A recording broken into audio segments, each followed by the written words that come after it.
Hey everyone, it's Matt with Redline Studios here in New York, here with another Friday favorite.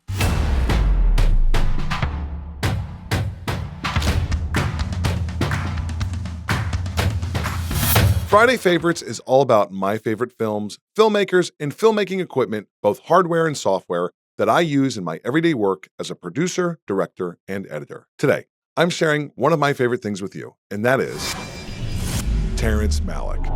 My first Friday favorite has to be about my all-time favorite filmmaker and the reason I personally got into this business, Terrence Frederick Malick. I was a cinephile from a young age, watching Full Metal Jacket on repeat at age 12, loving the Blues Brothers, and even telling my third grade teacher I loved the song Doo-Wah Diddy because I heard it in the film Stripes. But when I was a teenager, a tragedy changed everything in my family.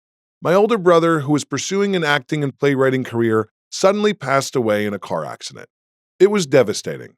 Suddenly, I was questioning everything: good, evil, God, fate, purpose, meaning, and existence. Then, one day in New Jersey, I stumbled into a theater with a few friends and I saw The Thin Red Line. It was 1998, the same year that Saving Private Ryan came out. I had been drawn to violent films back then. I loved me some Tarantino, Goodfellas, and even Japanese animation with all of its head-chopping and limb-slicing warfare, but something inside me as a person was shifting. Maybe you can call it maturity. I was starting to see bigger things and deeper things. And then Malick's film hit me like a ton of bricks. A war film trying to find peace within one's soul. Unlike Spielberg's Saving Private Ryan, which shows war in all of its blood-soaked realism, The Thin Red Line is not necessarily about the violence of war. It's more about asking the question, why do humans even have war in their hearts at all? It asks big existential questions, and it made me feel understood as a young person who was going through some difficult times. I could feel that the filmmaker knew, at some level, the pain that I was going through. Malick's style, the fragmented voiceovers, the way he frames natural light and beauty, spoke to me in a way that no other filmmaker had. It was personal, spiritual, artful. It gave me an odd calm in a time of sadness, and it gave me hope and made me feel like I wasn't alone in the things that I was experiencing. It also inspired me to become an artist myself. In fact, it's partly why our company is called Redline.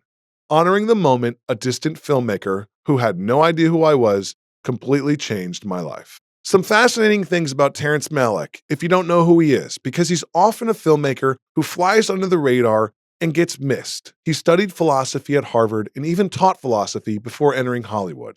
His films are deeply influenced by existential and spiritual questions. Malick is famously reclusive. He rarely gives interviews and often avoids public appearances. How many big Hollywood filmmakers can you actually say that about? His first two films, Badlands from 1973 and Days of Heaven from 1978, are considered instant masterpieces and were made decades before The Thin Red Line. But many people only started to discover Malick with his later works. He has a distinct visual style, using natural light, long tracking shots, and a poetic lens on the natural world. His films often feel like a meditative experience rather than a conventional narrative.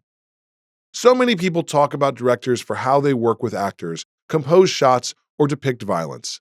But what's often overlooked is that film, like any art, can heal. It can inspire and transform. Malick's films are some of the most soulful and universal explorations I've ever seen.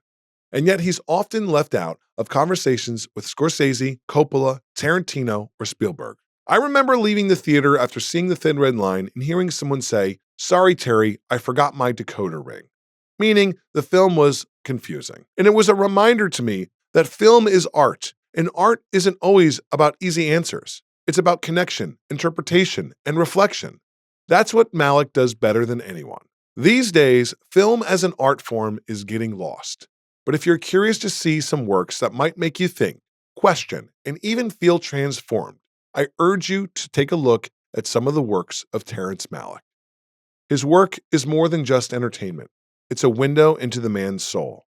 I recommend watching his films in the order that they were made, so you can see the transformation of his own process and the gradual escalation of an artist finding his voice. I was fortunate enough to meet Terry in person once, a rare feat more difficult than meeting, say, Bigfoot. But I asked him about the evolution of his work and how intentional that was. His answer was perfect. He told me that it goes unnoticed, much like that of your own reflection in a mirror when you look at yourself every day. You understand that time is passing and that it has changed, but it is not immediately identifiable with each glance. Terry, I doubt you will ever see this, and I know when we briefly met in person, I already awkwardly thanked you for all you have unknowingly done for me via creative inspiration. But I would be remiss if I did not thank you again here. I hope you enjoyed this Friday favorite.